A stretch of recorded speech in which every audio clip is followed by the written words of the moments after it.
सतगुरु मैं तेरी पतंग बाबा, मैं तेरी पतंग हवा विच उड़दी जावांगी, हवा विच उड़दी जावांगी। साइया डोर हथों छड्डी ना मैं कट्टी जावांगी। सतगुरु मैं तेरी पतंग बाबा, मैं तेरी पतंग।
एक तो मानुष तन मिला और साथ साथ में ये ब्रह्म ज्ञान मिला, और इस ब्रह्म ज्ञान में विश्वास टिक जाना, ये बहुत बड़ी पुरुषार्थ की बात होती है। अगर पुरुषार्थ नहीं है तो इस रास्ते पर चलना बहुत मुश्किल है। संसार में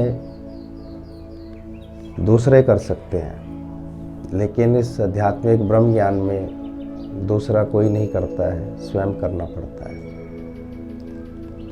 सबसे पहला ही कदम पुरुषार्थ का है, फिर विश्वास का है। विश्वासी का बेड़ा पार हुआ। अगर विश्वास नहीं है तो इस डगर पर चलना बहुत मुश्किल है। जिस किसी को भी विश्वास होता है वो कमी नहीं देखता है। अगर विश्वास है तो फिर बहुत खूबियाँ दिखती हैं, बहुत अच्छाइयाँ दिखती हैं, और उसमें छिपा हुआ प्रेम होता है। तभी महापुरुषों ने और गुरुओं ने कहा है, जिन प्रेम किया तिन प्रभु को पाएगा।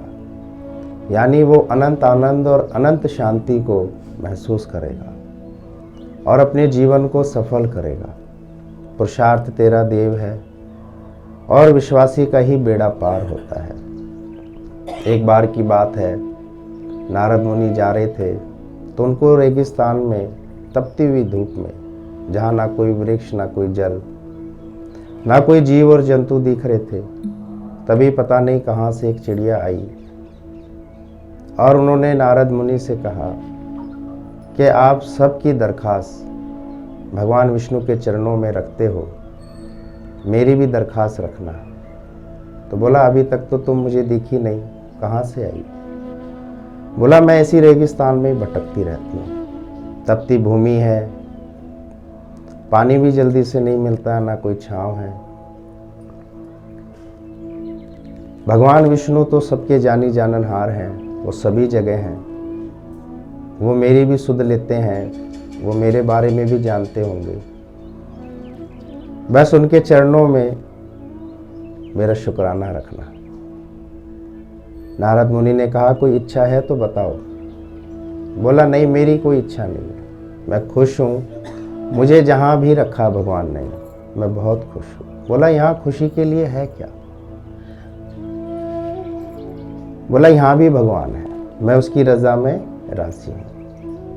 बोला ये सब तूने कहाँ सीखा? बोला ये मैंने संतों और महापुरुषों से सीखा कि जो रजा में राजी रहते हैं, हर हाल में खुश रहते हैं, भगवान उनकी सुध लेते हैं। जो सिर्फ इस जीवन को एक सुख सुविधा और मान सम्मान के लिए जीते हैं या किसी इच्छा के लिए जीते हैं, वो दिनों दिन दुख पाते हैं। धीरे धीरे वो दुख उनमें राग द्वेष उत्पन्न कर देता है, जलन कुड़न उत्पन्न कर देता है और जीवन अशांत हो जाता है। जीवन में अधैर्य आ जाता है, असंतुष्टि आ जाती है, फिर बहुत चिड़चिड़ापन आ जाता है। फिर तो काम क्रोध लोभ मोह अहंकार उस मनुष्य को घेर लेते हैं। भले ही बाहरी चीजें उसके पास कितनी हो, लेकिन अंतर हृदय में क्या खुशी है, शांति है? क्या वो आसक्तियों से रहित है? क्या वो विषय विकारों से रहित है? क्या वो मान सम्मान से मुक्त है? क्या उसके अंतर हृदय में भक्ति सुमरन सत्संग है? किस लिए देह मिली है? क्यों कलह कलेशों में इंसान फंस जाता है? घर में इतना कलह कलेश करता है, चंद दिन का तू मेहमान है, सोच के तो देख। तो क्यों गली मोहल्लों में इतना चीखता चिल्लाता है, इतनी गालियां देता है? क्यों इतने नगर नगर देश देश आपस में लड़ते हैं?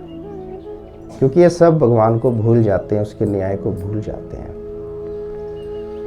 जब ये भगवान के न्याय की कसौटी पे रखे जाएंगे तो ये दर दर की ठोकरें खाएंगे, जिसका परिणाम हम इस संसार में अपनी आंखों से देखते हैं कि समानता कहीं नहीं दिखती। किसी के पास धन है तो धैर्य और शांति नहीं है, किसी के पास बहुत कुटुंब कबीले हैं पर सहनशीलता नहीं है। खूब अच्छी कद काठी मिली लेकिन वो व्यर्थ के कामों में जा रही है, यानी उनके पास वो ब्रह्म ज्ञान नहीं है। जिसके पास भी ब्रह्म ज्ञान होता है वो किसी में कोई कमी नहीं देखता, वो परमात्मा की दी हुई जिंदगी में भी कमी नहीं देखता है। और अगर जो कोई भी ऐसा करता है तो अपने वो नरक का भोगी खुद ही बनता है, क्योंकि कमी देखना यानी परमपिता परमेश्वर को गाली देना है। हमारे बूते क्या है, क्या लाए थे साथ में, सोच विचार करके तो देखो। आया था तो प्राणी जगत में अकेला है, यहाँ थोड़ा सा तूने ये मेला बनाकर कितना अहंकार कर लिया है। कैसे तू फंस गया इस जाति कुल वर्ण धर्म इत्यादियों में है कि भूल गया तू अपना स्वरूप है, और बना के ये कर्मों की ढेरी को तू अब रोता है। जो जो किया वो तुझे भोगना ही पड़ेगा। इसलिए कहते हैं संत शरण में आइए। जो कोई भी संत शरण में आता है वो शांति और आनंद पाता है। उसके जख्मी भरे दिल को गुरु लेप लगाते हैं कि तेरा एक ही काम है, भज गोविंद। ये जो जीव मिली है ये राम को सुमरने के लिए मिली थी, ना कि कमियों को सुमरने के लिए मिली। संसार की कमियां देखना तो बहुत आम बात है, लेकिन अगर कोई गुरु और महापुरुषों और साथ संगतों में और सत्संगों में कमी देखता है तो उसने अपनी सरप की योनि तैयार कर ली है। उसकी जीव अब सरप की बन जाएगी, क्योंकि उसने महापुरुषों के लिए ऐसे ऐसी बातें करी, साथ संगतों के लिए ऐसे ऐसे ख्यालात करे। वो दर दर की ठोकरें खाएगा, वो भूखा प्यासा तड़पता रहेगा, लेकिन उसको चैन नहीं पड़ेगा। जब कभी कोई ब्रह्मज्ञानी उसको मिलेंगे, ठंडा छींटा उस पर लगाएंगे, तो ही वो मोक्ष का अधिकारी बनेगा। नहीं तो परमपिता परमेश्वर का जो न्याय है बड़ा अटल है, वो किसी को नहीं बख्शता है। वो ये कहते हैं कि दुनिया में कोई कुछ भी कर रहा है मैं उसको फिर भी बख्शता हूँ, लेकिन जो मेरे भक्तों पर या मेरे साथ संगतों पर या मेरे नाम के उच्चारण करने वालों पर अगर कोई अत्याचार करता है, जुल्म करता है, या उनके प्रति ऐसी हीन भावना रखता है या उनके प्रति कोई कमी रखता है, इसलिए हम सबको कहते हैं कि किसी के भी भक्ति पर, तप पर, योग साधना पर कभी उंगली नहीं उठाओ, कभी कमियां नहीं देखो, कभी किसी का तिरस्कार नहीं करो, नहीं तो बुद्धिहीन जन्म मिलता है। इस जन्म में वो बुद्धिहीन हो जाता है, वो चैन नहीं पाता है। ऐसे ऐसे महापुरुषों के जब हम ये सब सुनते हैं तो हमारे अंतर हृदय को शांति मिलती है। क्यों रोजाना मेहनत कर रहे हैं सुबह और शाम, हम भी अपने घर बैठ सकते हैं, कभी कभी आ सकते हैं, जब दिल करा आ गए, नहीं आए नहीं आए। जब दिल करा साथ संगत को बुला लो, साथ संगत को हटा लो, सत्संग करा लो, मत कराओ, इससे कुछ नहीं मिलता है।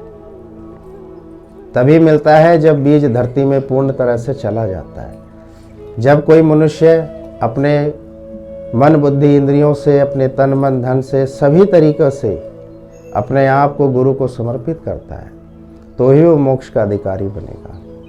नहीं तो परमपिता परमेश्वर उसे फिर से 84 का फंदा देंगे। इसलिए रोज पाठ याद करो कि आज भी अगर हमें जन्म मिला है और हमारी आंखें खुली हैं और हमें श्वास मिल रही है, आज भी 2 से 2.5 लाख लोग इस धरती से जा चुके हैं और जाने की तैयारी में भी लग जाएंगे, लेकिन परमपिता परमेश्वर को कोई फर्क नहीं है और उससे भी ज़्यादा आ चुके हैं। लेकिन अपने जीवन का उद्देश्य कितने प्राणियों ने पूरा किया। भले ही बड़ी बड़ी बिल्डिंगें, गाड़ियाँ, शोहरत, नाम, बैंक बैलेंस बनाते चले जाओ, ये तो सब यहीं रह जाता है। संग में चले ना धेला, जो ध्येय मिली वो भी अब तेरे हिसाब से नहीं है। कितनी दवाइयाँ, गोलियाँ और औषधियाँ, कितने व्यायाम, परहेज करने पड़ते हैं। तो ये जो हमारे अंतर हृदय के जो ख्यालात हैं, जो फंस गए इन लोभ लालचों में, राग में, द्वेष में, तरह तरह के ख्यालातों में, कि सोच कर देख सकते हैं कि हम क्या पा रहे हैं। हम खुद ही अपने आगे का रास्ता बना रहे हैं। इसलिए विश्वास करो, जो संत और महापुरुष कहते हैं उसी को ही सच मानो। ये दुनिया बहुत खोखली है, झूठी है, तरह तरह के रूप बनाकर आती है और छल लेती है। तू तो पूर्ण ब्रह्म था, तू तो आत्मा था, लेकिन फिर मन के चक्कर में तू फिर से पीछे हट गया। ये जो मन है हमें भक्ति सुमरन सत्संग से हटा देगा। ये विषय विकार भोग विलासों से कभी नहीं हटाता है। ये हटाता है तो गुरु के प्रति जो हमारा प्रेम होता है उससे हटा देता है। जब ऐसे अलौकिक वचन जब नारद मुनि ने सुने चिड़िया के मुख से, तो उनका अंतर हृदय भी गदगद हो गया और उन्होंने कहा, जितनी भी कोशिश होगी मैं पूरी सिफारिश भगवान विष्णु के चरणों में जरूर रखूँगा। जब नारद मुनि गए भगवान विष्णु के पास तो उन्होंने सभी की बातें बताई, लेकिन वो चिड़िया की बात भूल गए। तभी भगवान विष्णु ने कहा कि कोई और भी मिला था। कहते हैं ना कि अच्छाई की बात हम भूल जाते हैं और बुराई की बातें हमें बहुत याद रहती है। यहाँ से भी बहुत जने कमी भी ले जाते हैं और बहुत जने खूबियाँ भी ले जाते हैं। ये अपने अपना दृष्टिकोण है, इसमें गुरु का कोई लेना देना नहीं होता है। गुरु को ना किसी के तन से मतलब है, ना किसी के मन से, ना किसी की देह से। गुरु तो यहाँ सेवक के रूप में रहता है और सबका आदर और सत्कार करता है। ये आने वाले के ऊपर है वो किस सोच विचार और भाव से यहाँ आता है। ये दर सबके लिए होता है, चाहे वो अंतर हृदय में कैसे भी ख्यालात लेके आए। यहाँ तो खुली किताब है, यहाँ कुछ भी छुपा हुआ नहीं है। यहाँ तो गुरु आते ही हमें कहता है कि जो तू है सो मैं हूँ, जो मैं हूँ सो तू है। जब तक हम गुरुओं के शरण में नहीं बैठेंगे, ज्ञान ध्यान कितना ही पढ़ ले, वो अहंकार बना देगा और वो हमें चैन से नहीं बैठने देगा। इसलिए कहा है कि बिन गुरु ज्ञानी ध्यानी नरक पड़े। गुरु कोई व्यक्ति नहीं होता, हम किसी व्यक्ति में फंस जाते हैं और व्यक्ति को गुरु मानने लगते हैं। गुरु है वाणी, वाणी है गुरु।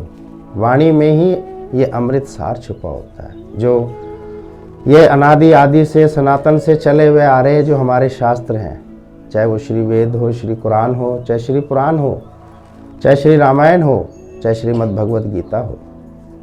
सभी शास्त्र हमें यही सीख देते हैं कि हमें इस दुनिया में कैसे रहना है।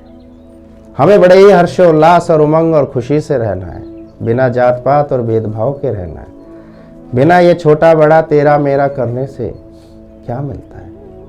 आज गुरु डगर डगर नगर नगर गली गली जाकर ये ढिंढोरा पीटते हैं और कहते रहते हैं कि आओ सब मिलकर भगवान के हो जाते हैं, क्योंकि वो हम सबका है और हम उसके हैं। अगर हमें दुख तकलीफ कष्ट परेशानियों से कोई मुक्ति दिला सकता है तो वो है परमपिता परमेश्वर। कोई धन किसी को सुखी नहीं कर पाया, कोई घर किसी को सुखी नहीं कर पाया। एक मंजिला घर था तब भी परेशान था, आज इतने मंजिला घर बना लिया तो भी परेशान है। पैदल चलता था तो भी परेशान था, आज वाहनों में आ गया तो भी परेशान है। सुखी जगत में कौन है जो सतगुरु नाम आधार है। आज ऐसे ही गुरु नहीं चीख रहे चिल्ला रहे और कह रहे हैं कि सुबह भी आओ और शाम को भी आओ। इसीलिए कह रहे हैं कि इस जीवन का भला हो जाएगा, ये जीवन धन धान्य से भर जाएगा, ये परम धाम में प्रवेश कर जाएगा। घर बैठे इन शास्त्रों से वाणियों से पढ़ने से कुछ नहीं मिलता। अगर मिलता होता तो कोई बच्चा स्कूल नहीं जाता, किस लिए उसे स्कूल जाना पड़ता और इतने घंटे वहाँ पढ़ाई करनी पड़ती है। क्यों गुरुजन हम सबसे इतनी मेहनत कराते? इसीलिए कि अभ्यास और वैराग की अत्यधिक आवश्यकता होती है, क्योंकि घर बैठकर कोई कुछ नहीं कर पाया, ना हो पाता है। इसलिए कहते हैं मेहनत करो, पुरुषार्थ करो, विश्वास करो, और ये गुरु के संग ही हो सकती है। गुरु की पहचान भी रखो। ऐसे नहीं किसी ने भी बोल दिया मैं गुरु और आप अटक गए उसके अंदर में। किसी ने भी कह दिया मुझे ज्ञान ध्यान आता है और आप अटक गए उसमें। गुरु की पहचान यही होती है जिसके सम्मुख और पास बैठकर हमें शांति मिलती है और हमें हमारे स्वरूप की जानकारी मिलती है। जन्मों से बिछड़े हुए थे, तरह तरह की योनियों में गए हुए थे। आज ब्रह्मज्ञानी गुरु ने हमें ठंडा छीटा वाणी का नहीं दिया होता तो ये सुध इतनी आई नहीं होती कि सवेरे 4 बजे 5 बजे उठना रोजाना। कितनी माता बहनें और भाइयों को मैं देख रहा हूँ कैसे वो तत्पर मेहनत कर रहे हैं। भले ही उम्र हो गई, शरीर में भी परेशानी है, लेकिन गुरु के कहा को मानकर चलते हैं। गुरु जहाँ बोल देते वो वहीं चलते। तो परमपिता परमेश्वर यही देखते। ये मत सोचो कि आज हमारे पास यहाँ धन दौलत और ऐश्वर्य और ये सब खजाने पड़े हुए हैं तो हमारा कुछ नहीं होने वाला है। ये तो कुत्ते बिल्लियों को भी मिलते हैं, पशु पक्षी जीव जंतुओं को भी मिलते हैं, लेकिन संत समागम और हरि कथा बड़ भाग्य से पाए। ये हर एक की झोली में नहीं मिलते हैं। सबको मिला, आप भी आँख करोड़ों अरबों की खुली। उन्होंने अपने करोड़ों की प्रॉपर्टियां देख ली, धन धान्य गाड़ियां सब देख ली, लेकिन क्या भगवान देखा? क्या उसने जान लिया ये सब भगवान का है, मेरा नहीं है? क्या उसने जान लिया कि ये जो जीवन मिला है किस लिए मिला है? फिर से फंसा वो काम क्रोध लोभ मोह अहंकार और राग द्वेष डर भय चिंता कलह कलेश हक हुकूमत से। क्यों इस झूठ की नगर में फंसते चले गए? क्यों दिखावे में चले गए? क्यों राग द्वेषों में अटके पड़े हैं? कौन सी ओढ़नी ओढ़ कर चल पड़ रहे हैं? ओढ़नी भले ही राम की ओढ़ ली, शब्द अच्छे उठा लिए, लेकिन अंतर हृदय जो भगवान चेक करते हैं। हमें भले ही कैसे ही लगे कि हम बीमार नहीं है, लेकिन डॉक्टर कहते हैं कि टेस्ट करना पड़ेगा, और जब वो ब्लड लेते हैं तो अनेकों बीमारियां हैं या नहीं है वो बता देते हैं। इसलिए अंतर हृदय की विचारधारा कैसी है? किसी एक व्यक्ति के साथ भी अगर हमारा राग द्वेष है या झूठ है तो फिर तो संबंध बहुत दूर होगा। नारद मुनि ने भगवान के चरणों में वो बात रखी और भगवान विष्णु मुस्कुराए।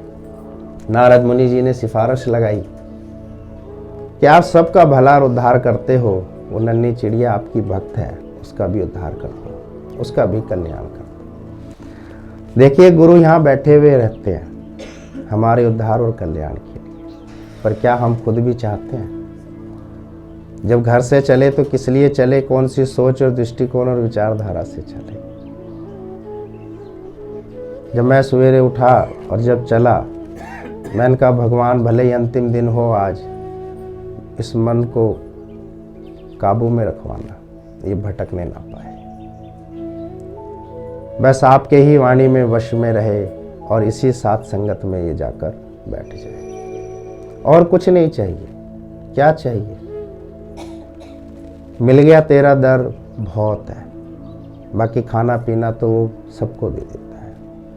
भगवान विष्णु मुस्कुराने लगे और कहने लगे कि अभी उसके प्रारब्ध में नहीं है। नारद मुनि शांत हो गए और उन्होंने कहा कि कोशिश तो करिए। भगवान अंतर ध्यान हो गए, वो मौन हो गए।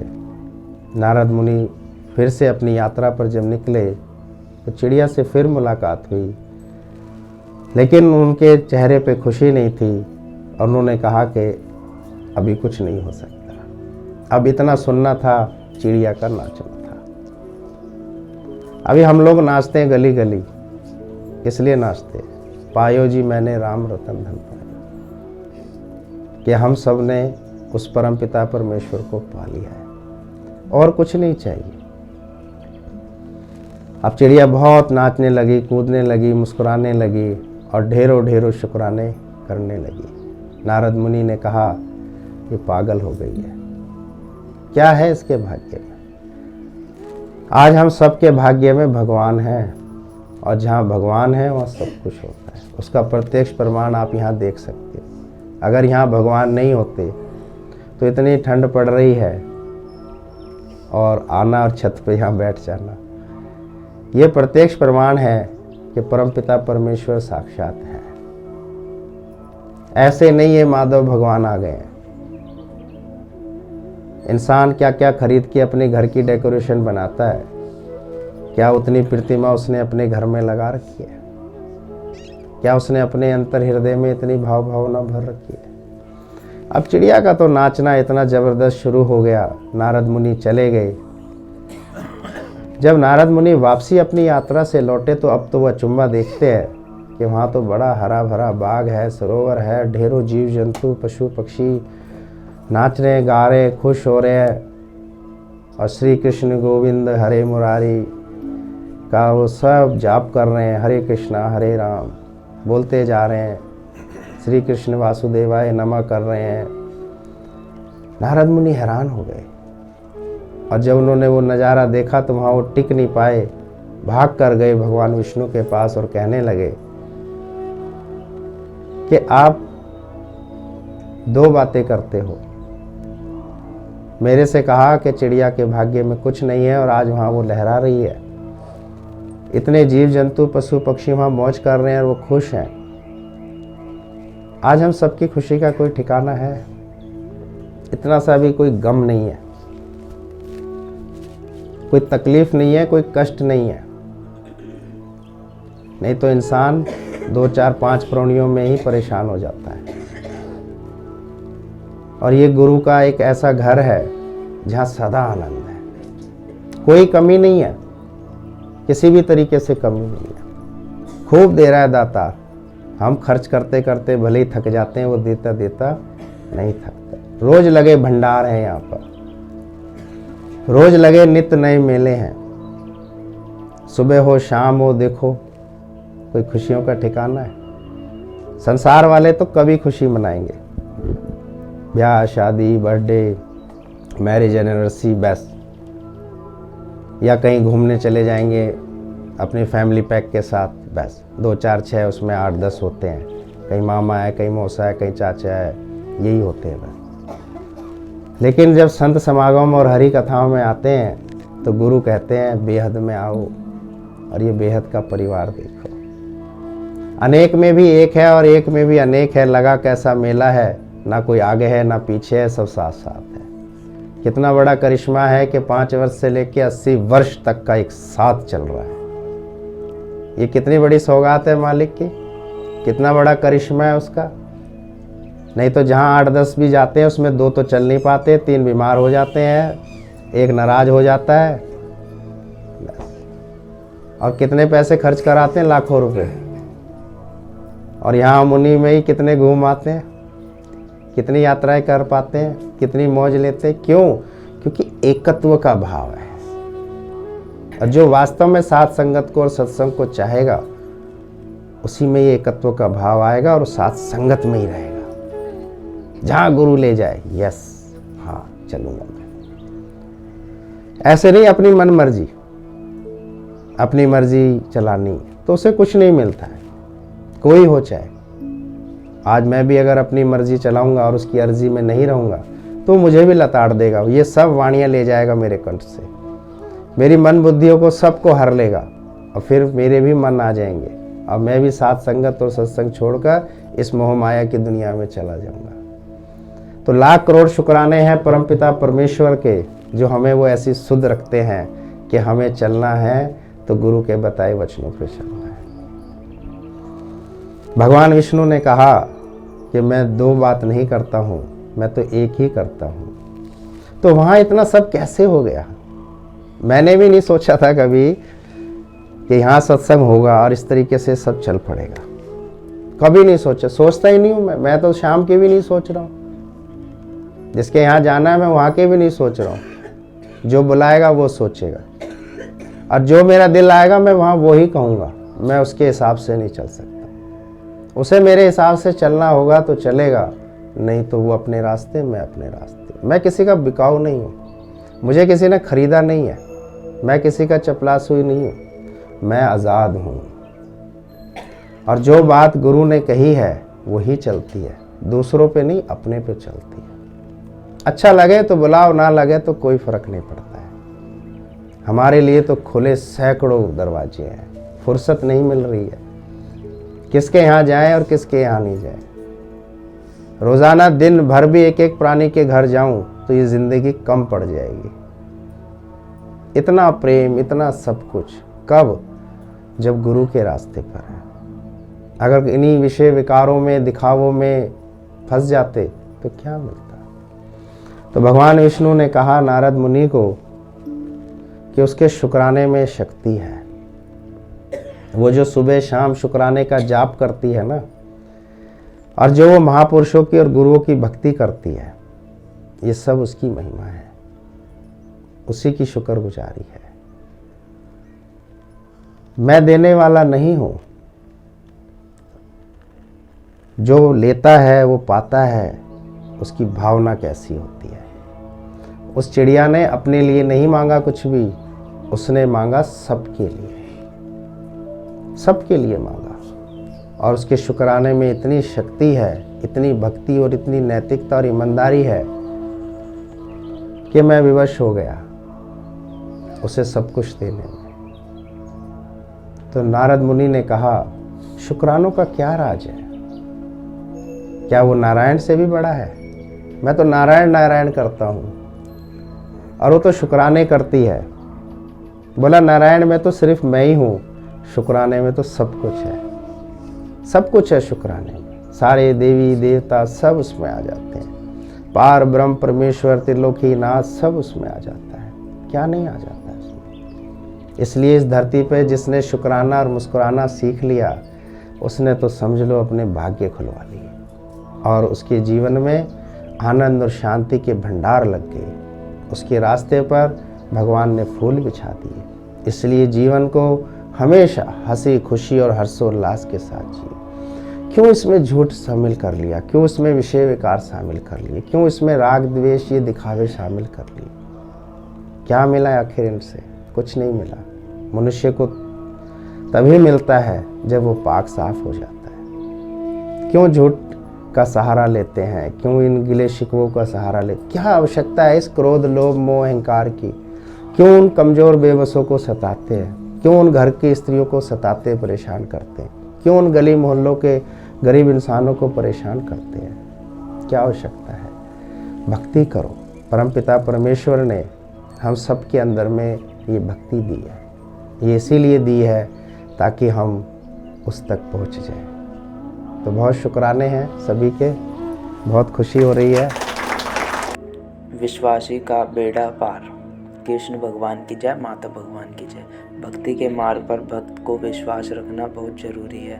विश्वास ऐसा हो कि भगवान की सेवा में मेरा कोई नहीं है। जैसे सूरदास का सबसे बड़ा सहारा उसकी लठती होती है, इसी प्रकार भक्त का सहारा भगवान ही होता है। भगवान पर विश्वास जरूर रखें। कृष्ण भगवान की जय।